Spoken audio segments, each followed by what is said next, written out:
So finally, here we are. Paradox Mods and the map editor have finally arrived for Cities Skylines 2, albeit they are in a beta stage, and the first ever asset pack, Beach Properties, has landed alongside the 1.0.22 F1 patch. In today's video, we'll take a look at everything new, and I'll give you my personal thoughts and opinions on what is a significant milestone for Cities Skylines 2. First of all, we'll start with the new asset pack Beach Properties, and it's important to note the wording here.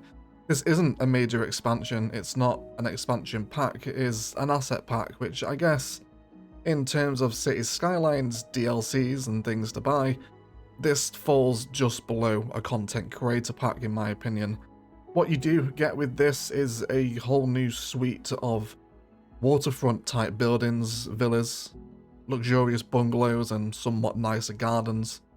And there are 30 new buildings for the North American theme and 30 new buildings for the European theme, with 24 additional variants, so different arrangements of props and driveways, etc. But essentially what you are getting is 60 new low density residential buildings split evenly across the European and North American themes. There's also 6 new signature buildings that arrive with the pack, again 3 for each theme, and these are quite nice if you're looking for some significantly more luxurious looking homes than they have available in the base game. These villas are huge and would make for a very nice Beverly Hills style area, although these are signature buildings, so if you are playing without mods, do bear in mind you can only place each of these buildings once. The asset pack also comes with 4 new palm trees, which is a little disappointing to see new trees put behind a paywall now, because in Cities Skylines 1, as part of Mr. Amazing's trees, and we got the silver birch a little later on down the line as well, trees were added as part of free updates. However, the first trees, and indeed palm trees to Cities Skylines 2, are behind the asset pack Beach Properties paywall, so make of that what you will. Having said that, it is nice to have some different variants of trees in the game, and the palms themselves aren't too badly modelled either. Now for the Beach Properties stuff, the official Paradox website is suggesting a retail price of $9.99 or £8.49, so for the sake of the argument we'll say that the asset pack is $10. I don't believe it's worth $10. If you're on the fence about whether or not to pick this up, I would probably wait for a sale, or see if you can pick it up for cheaper down at a website down below, such as Instant Gaming for example, which does help support the channel by the way if you'd like to check it out. And the Deluxe Relax radio station is also listed here for $4.99 or £4.50 for those dealing in the Great British Pound. Again, you can make of this what you will, but in my personal opinion, I would definitely wait for a sale for Beach Properties, and it's up to you whether or not you want to pay £5 for some new music.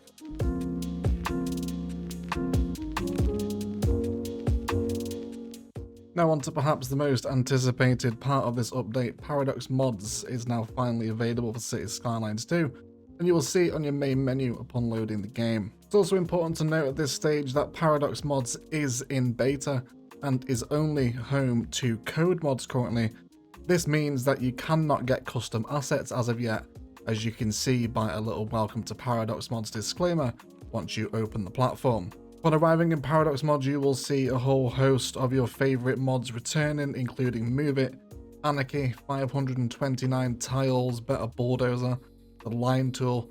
It really is a great selection of mods available at launch here, and we will have a separate video available on the channel showing you how to use Paradox Mods' new features, including the featured page, the browse tab, how to set up playsets, and how to manage your library of subscribed mods. So check that out on the channel if you're interested in learning how to use Paradox Mods a little bit more efficiently. Paradox Mods is also home to a bunch of custom maps, which again we will have a separate video on the channel looking at some of the best launch maps that you'll be able to play upon the release of this patch to you guys. And my personal opinion here, I'm very happy to see playsets introduced into the game. It was one of the biggest things I found useful from the Skive mod for Cities 1, but having the ability to switch out different play sets of mods to further customize your own playstyle is a big plus for me, so I'm happy to see Paradox Mods has integrated that. But do bear in mind again, this is a beta, so the platform is likely to change, warp and evolve as time goes on, and you'll likely see many more interesting and different mods appear over the platform over time. But seeing as this was something teased as being available just a few days after launch, and we're now more than 6 months after launch and Paradox Mods has now just entered a beta, it's a pretty big moment for the game, and I imagine this is going to be the deal breaker for a lot of people looking to come back to Cities Skylines to play with Move It and to play with Anarchy and 529 tiles. So it's a big moment for CS2.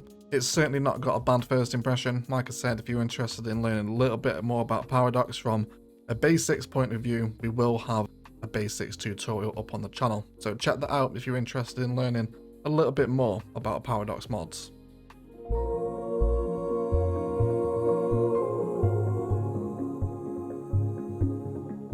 Next up is the long-awaited arrival of the Paradox map editor, which, like Paradox Mods, is also in a beta stage. Now, after some brief hands-on experience, I am actually currently in the middle of trying to make my own map, and indeed my first ever map. We'll probably make a video on this at some point, but that's for another day. The map editor certainly feels like it's in a beta. There are strong visual glitching and strange effects that clearly aren't supposed to be there.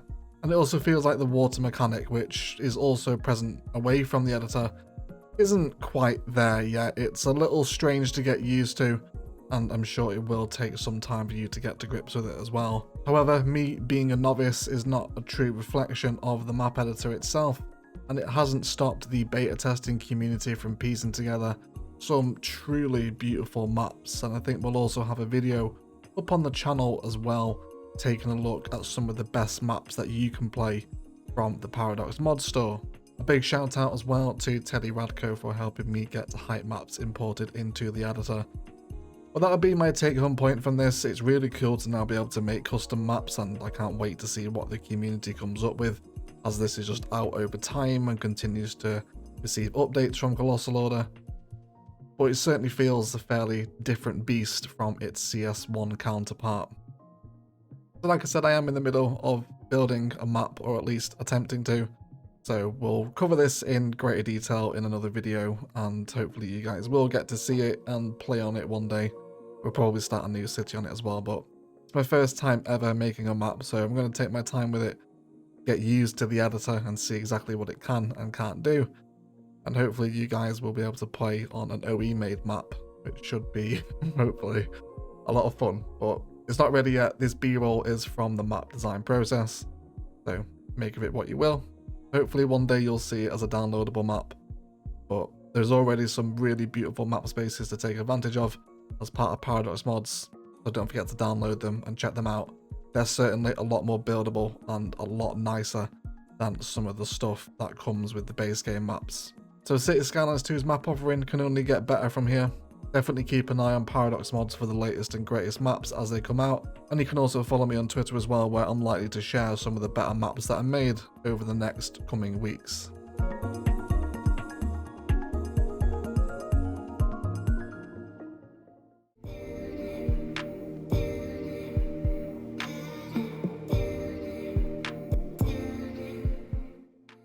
Patch 1.0.22 brings with it a whole host of performance, general fixes and improvements to the game, and as a general note on this point, as I've been recording B-roll for this video, I am noticing increasingly better frames, especially in the centre of Edinburgh, where recently it has started to lag a little bit over 100k population on a 3070 and 64GB of RAM, but it is better now. I'm noticing better frame rates, so if you're one of those people that were put off by poor performance, this patch has actually helped with that. Besides that, there have been a whole bunch of optimizations to frame rate spikes, frame times, the culling scenarios that take place through the simulation, and optimized some UI rendering as well. In terms of improvements and fixes, we've had an extinguishing sound for firefighter helicopters, and there has also been added automatic random rotation when placing single trees, bushes, and some props. I'm not sure why the official patch notes actually reference props here. They're only available through the dev mode, which they don't actually advise you play. So, not particularly sure on what's going on with that. Yes, I would love to randomly rotate some props. Please give them to us. And there's been a couple of visual improvements with the snow as well. The entire land value system has received a major overhaul. with service coverage of healthcare, education, police and telecom now affecting land value. And essentially, you can see from the patch notes here, there's a ton of bullet points. So before this patch, we all know land value simply did not work. To see that the service coverage of healthcare, education and police now affects it, it just simply wasn't working, was it? So you can see with the patch notes, land value is now fixed. Everything you would expect to affect it, such as being near services and being near waterfronts, affects the land value now. It works properly, so hopefully you should be able to garner a more cohesive sprawl without trying to work around the awkwardness of that. There's also been a few crash to desktop fixes as well, so if you're one of those that's suffering with the crashing, this patch might have fixed it for you. However, having said this, I did suffer a crash to desktop when I never usually do. But I am playing with mods and recording at the same time, so put it down to that maybe. There's also been some cargo vehicle fixes as well across the city. And then really it's mostly kind of general fixes across the map aside from that major land value and audio stuff. So interesting times for this patch. It's definitely a patch I've noticed an impact of, especially with performance. I'm getting much better frames in Edinburgh now, which is quite nice. However, it's not to say that CS2 still isn't quite a demanding game, especially for what it delivers as well. But this patch has made a difference, so I'm quite happy with that. It's progress in the right direction, I think at least. But Colossal Order and Paradox after a very, very shitty launch. And now that Paradox Mods is finally here, and Move It has arrived, it's going to be really interesting to see how the game can develop even further from this, especially partnered with, you imagine, the eventual Fine stuff is also going to arrive on Paradox Mods as well. It wasn't ready at the recording of this video, but Move It, Anarchy and 529 Tiles all were available, so day one you can dive in and get hold of your favourite mods again, so see how it affects your experience with the game if you've been away from it for a little while. And the map editor certainly feels like a beta, so hopefully that's going to improve pretty quickly because it's a pretty rough around the edges now. Unless you're an experienced map maker, it's very unintuitive and it needs a lot of work on it yet. But it is there, you can get it to work, and people are pumping out some decent maps now, so jump into that as well if you are interested in the map side of things. And like I said, in terms of the asset pack, I would leave it till it's on sale. That's the first bit of DLC for Cities Skylines. It's quite underwhelming unless you're absolutely desperate for a new selection of low density residential that are slightly beach themed, a little bit tropical as well. And go and get them. Plus the signature buildings are alright too. But the palm trees, that should have been part of the free update. I don't want to see trees behind a paywall. Like, that was cool in CS1. Everyone really loved that we got free trees. Don't take that away. Colossal Order.